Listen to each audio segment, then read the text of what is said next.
This move from the Supreme Court comes just weeks after the court ruled in favor of Jack Phillips and Masterpiece Cake Shop in a decision that did not specifically address whether business owners are allowed to decline service to people based on religious objections, but did fault the Colorado Civil Rights Commission for religious animus against Phillips' religious beliefs.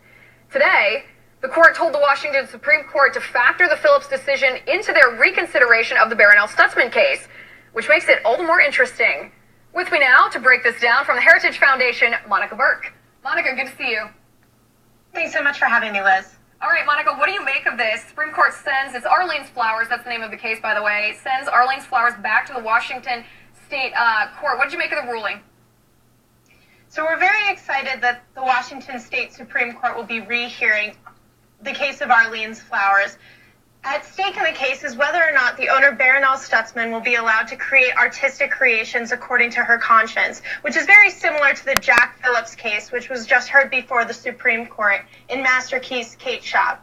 And so we're excited to see whether or not this means that the Masterpiece Cake Shop precedent will be used, contrary to what some commentators have said were a narrow ruling, will actually be used to combat discrimination against people of faith.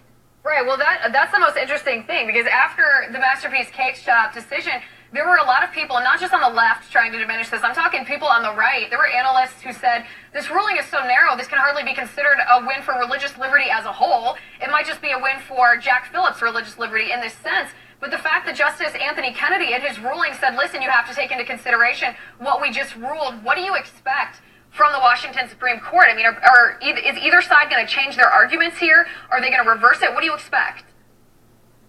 So unfortunately, what happened to Jack Phillips is not a lone incident, which is exactly what Barronelle Stutzman case proves to us, is that at the state level, anti-discrimination laws that include sexual orientation and gender identity as protected classes have been used not to protect people on that basis, but are frequently used to attack people because of their moral or religious beliefs, whether that be that marriage is between one man and one woman, or that sex is objective and biological. And so we're optimistic that now that the state has the opportunity to revisit Barronelle's case in view of Masterpiece, that they will recognize that her view that marriage is between one man and one woman, as designed by God, is in fact a protected view, and that she can create art in a way that's consistent with her religious beliefs. Right, and I see elements that are very similar between this case and the Jack Phillips case, in the sense that Barronelle Stutzman served this gay couple for decades, I believe. She made them get well flowers, birthday flowers, you know, any other type of flower arrangements. She'd served them. They'd been customers of her for a long time. They came in a couple years ago and asked for her to do flower arrangements for their wedding, and she told them that participating in a gay marriage ceremony violated her religious beliefs, but offered to refer them somewhere else, or offered them to purchase anything that was pre-made in her shop.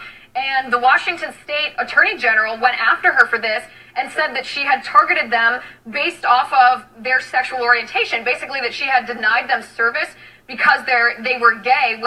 When you look at the minute details of this case, it doesn't appear that she ever discriminated against them as people because they're gay. She just didn't want to participate in the gay wedding.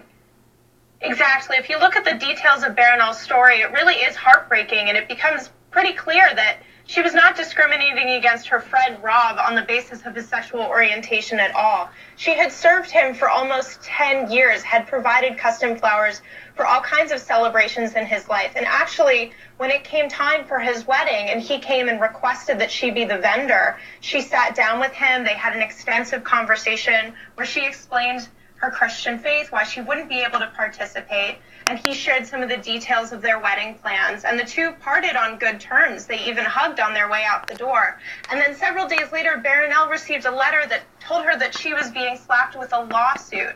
And now, after several years of litigation, she's facing not only thousands of dollars of fines, but could be forced to pay attorneys' legal fees, which would take away her entire livelihood, her life savings, her retirement. And what's at stake in this case is not discrimination against someone on the basis of their sexual orientation, but simply her First Amendment freedom, her right to live in accordance with her religious beliefs. And so we're optimistic that the court, given the Masterpiece precedent, will revisit her case and rule in her favor. Right. What's at stake truly is discrimination against Barronelle Stutzman for her religious beliefs, not discrimination against the customers who she declines to She declined to create flowers for their wedding. Monica, I appreciate the analysis. Thanks for being on the show. On that note, we're going to turn to another story, our State of the U.S. story tonight. You don't have to be a political expert to realize that there's something different about politics nowadays. The left has stepped up their level of fake outrage and hysteria to an all-time high.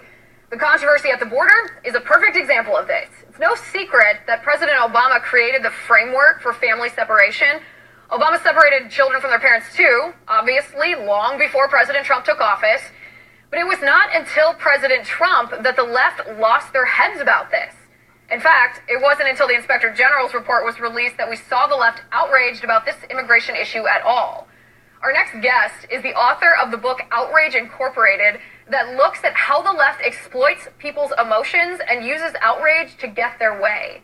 With me now, Derek Hunter. Derek, good to see you. Thanks for having me, Liz. Appreciate it. All right, Derek, you texted me the other day and told me not to tell you if I didn't like this book because it would be too difficult for you to hear. And I will tell you this, I have not finished it yet. I am halfway through it. And the fact that I'm halfway through it means that I haven't put it down. So you can interpret that how you will.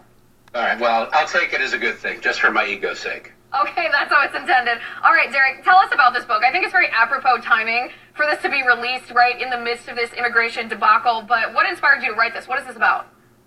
Well, I've always been a lover of news. In college, I, believe it or not, would watch MSNBC all day long because they used to do news. They don't do news anymore.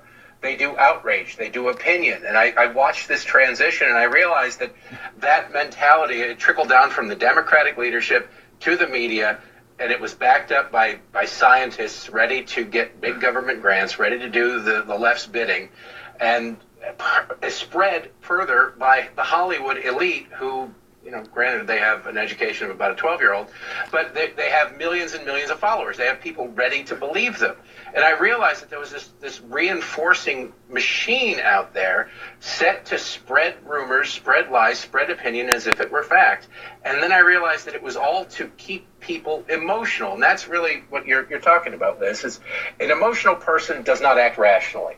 Everybody watching this right now has done something incredibly stupid in a state of anger, a fit of rage, or upset. They've said something that they later had to apologize for. You don't often have to apologize for something you did with a clear thought process behind it.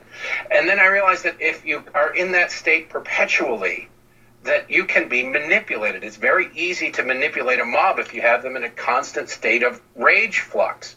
And if you look at the beginning of the Trump administration, the first day after the inauguration was the Women's March. 2 weeks later was the March for Science. A month later was the Day Without an Immigrant March. They have been constantly taking their mob to the street because that's what they have. They realized that the Bernie Sanders wing of the party was bigger than they ever expected in 2016. And those are the people most likely to vote in a midterm election for the Democrats. But they can't have them thinking about the policies, the American people thinking about the policies the Democrats want to institute because we've rejected them repeatedly. So the only choice is to keep them angry and say the other guy is a monster. History's greatest monster, as a matter of fact. And he's going to come for you. He's going to come for your kids. And that scares people to death. We've seen this building for a while, Liz, with the climate change and everything and the race baiting. If you're going to destroy the planet or it's open season on young black men and insane things like that I disprove in the book. But now it's getting even personal. We're told that Hitler Jr. is in the White House. It's 1931, and we have a chance to stop him with this election. And I'm afraid that this is going to lead to something incredibly terrible. I knew it was going to lead to this point eventually. I just didn't think we'd get here this quickly, and that's what's scary. Well, it is scary, and I think you're right. I mean, I picture in my mind when you're describing this sort of outraged mob, I picture this sort of rabid group, foaming at the mouth, and all the leaders do when they're in this perpetual state of hysteria, all the manipulators do is roar and turn the mob in a certain direction. Whether it's immigration, whether it's birth control, whether it's tax cuts, whatever the issue of the day is, all they have to do with this foaming mouth crowd is turn them towards whatever it is and, aim their anger, aim their outrage at that particular issue.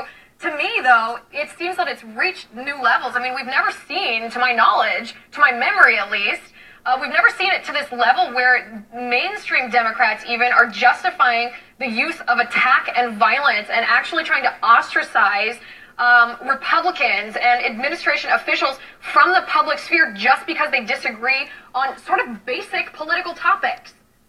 It's really